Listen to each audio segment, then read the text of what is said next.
आए हैं लड़की तो स्वागत कौन करेगा, बिना मां बैठे हैं लड़की तो मोहब्बत कौन करेगा।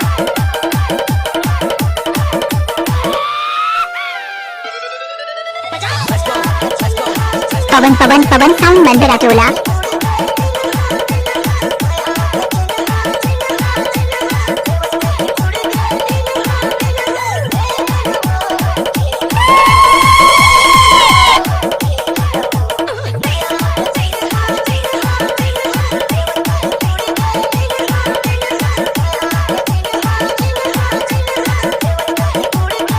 अब आएगा मजा।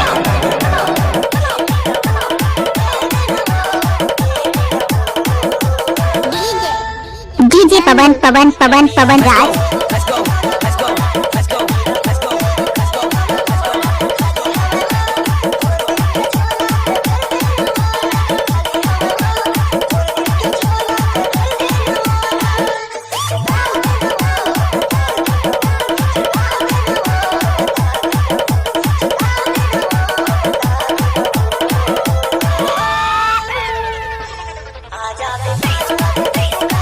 नाचा रे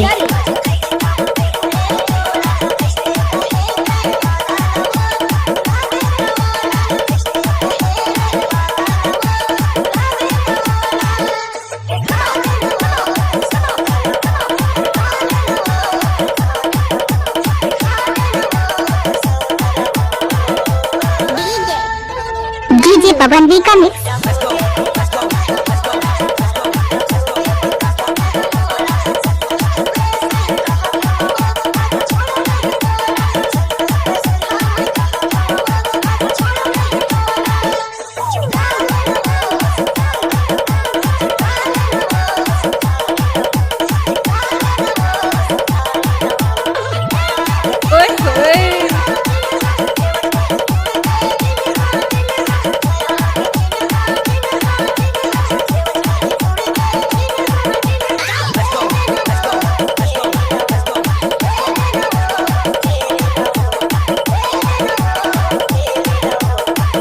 आपने सुना ही होगा डीजे पवन की पैसा टोला जिला मंडला वाला।